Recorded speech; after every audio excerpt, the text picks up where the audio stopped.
America से एक ऐसी खबर निकल कर आ रही है जिसने पूरे वर्ल्ड को भारत की ताकत का एहसास करा दिया है।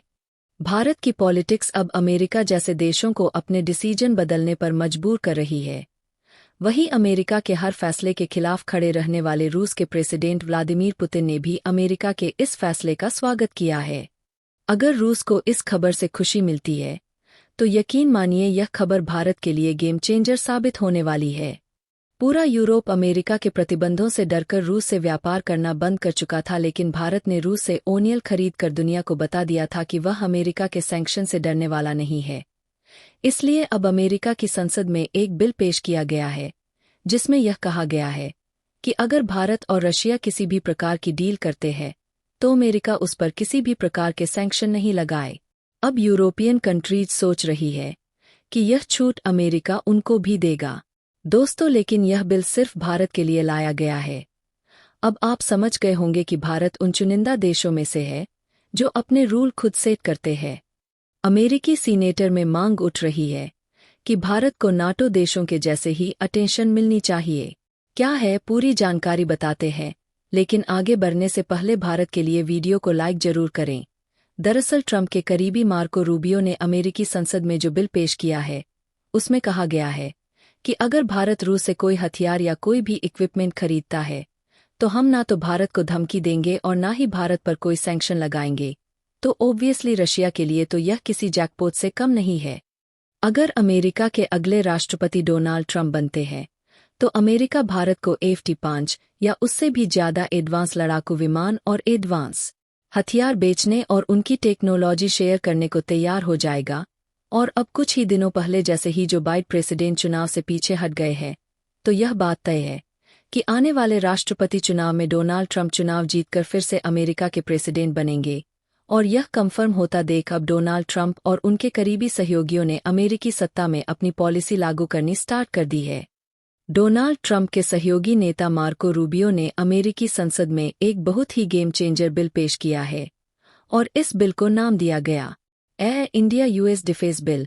इस बिल को लाने का मकसद है भारत को अमेरिका के और ज्यादा करीब लाना, और इसलिए इस बिल में प्रावधान किया जा रहा है। मार्को रूबियो और रिपब्लिकन पार्टी ने तर्क यह दिया है कि इस बिल को पास करने के बाद जो अमेरिका के बढ़ते हुए खतरे हैं, जैसे कि चाइना, उसे अगर काउंटर करना है तो भारत को हमें ऐसे ही ट्रीट करना होगा। अगर हम ऐसा नहीं करेंगे तो भारत रूस के और ज्यादा करीब जाता जा रहा है। रूस के साथ डील कर भारत ने काफी ज्यादा व्यापार किया जिससे कि अमेरिका और भारत के संबंधों को नुकसान पहुंचा है। भारत अब अमेरिका पर उतना भरोसा नहीं करता। इस भरोसे को दोबारा कायम करने का काम करेगा यह डिफेंस बिल। इस बिल में जिसकी जितनी चर्चा हो रही है उससे 10 गुना चर्चा होनी चाहिए डिफेंस टेक्नोलॉजी की। दरअसल पिछले कुछ समय में हमने देखा है कि भारत की डिफेंस इंडस्ट्री और भारत के पुराने हथियार किस तरीके से एक्सपोज हो रहे हैं। हमें इन पुराने हथियारों को रिप्लेस करना है, लेकिन हम चाहते हैं कि जितने भी हथियार हटाए उनमें से 90% भारतीय कंपनियों द्वारा बनाए गए हो, और इसके लिए हमें चाहिए ज्यादा से ज्यादा हथियारों की टेक्नोलॉजी। अगर हमें टेक्नोलॉजी मिलेगी, खासकर कि अमेरिकी टेक्नोलॉजी, तो हम खुद के हथियार बहुत ही जल्द बना सकेंगे। इसके अलावा भारत का दूसरा प्रयास है कि अमेरिका की जो हथियार निर्माता कंपनियां हैं जैसे कि बोइंग, लॉकहीड मार्टिन, यह भारत के अंदर अपनी मैन्युफैक्चरिंग यूनिट सेटअप करें। बोइंग तो ऑलरेडी कर चुका है।